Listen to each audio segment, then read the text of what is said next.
tous, bienvenue dans ce nouveau numéro des Vendredis d'Histoire où j'ai décidé de vous lire Le doudou qui ne sentait pas bon de Claudia La Rochelle, illustré par Mayra Chiodi, édité par les éditions Ozu dans leur collection Les Albums Ozu. Alors à votre avis, qu'est-ce qui va lui arriver à ce doudou qui ne sentait pas bon? Il n'y a qu'un seul moyen de le savoir, c'est d'écouter l'histoire. Chaque matin, avant de quitter la maison pour aller à l'école, Jeanne laisse son doudou sur son oreiller. Aujourd'hui, le doudou ne se sent pas bien parce que c'est jour de lessive. Le papa de Jeanne va le plonger dans l'eau savonneuse de la machine à laver, parmi tous les vêtements sales de la famille. Chaque fois, le doudou redoute ce moment pour plusieurs raisons. Il déteste être mouillé. Le tourbillon de la machine à laver l'étourdit. Il n'aime pas être mélangé aux sous-vêtements de toute la famille. Le doudou quitte la maison. Il prend le bus. Il s'en va dans la forêt, où il pourra vivre en paix, même s'il sent mauvais.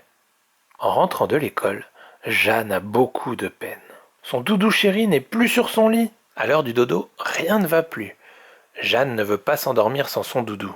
Les parents, découragés, ne savent plus quoi faire pour calmer les pleurs de leur petite fille.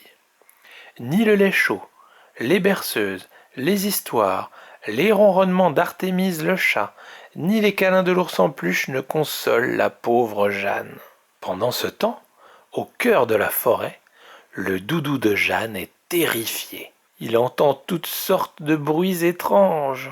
Parce qu'il ne sent pas très bon, les écureuils et les ratons laveurs ne veulent même pas l'inviter à se mettre à l'abri dans leur terrier. Un orage éclate et les coups de tonnerre retentissent en faisant un bruit infernal. Le vent souffle si fort qu'il fait virevolter le doudou dans les airs. Le doudou s'ennuie de plus en plus des câlins de Jeanne. Il décide de rentrer à la maison et monte dans le premier bus qui passe. Il se sent à l'étroit parmi les passagers, mais l'idée de revoir le sourire de Jeanne rend son voyage plus agréable. Au réveil, une belle surprise attend Jeanne. Son doudou est revenu. « Enfin, tu es là! Comme tu m'as manqué !» Le papa de Jeanne ne perd pas de temps et avertit le doudou. « Si tu veux rester ici, tu devras faire un saut dans la machine à laver. » Pour l'encourager, Jeanne lui prête son bonnet de bain, sa bouée et ses lunettes de natation. Désormais tout propre, le doudou reçoit encore plus de bisous de Jeanne. Fin, alors ça vous a plu? Vous avez vu, le doudou est parti, mais il l'a bien vite regretté, parce qu'une fois parti, il s'est retrouvé tout seul, du coup, il a eu peur, il n'avait plus droit au câlin, etc.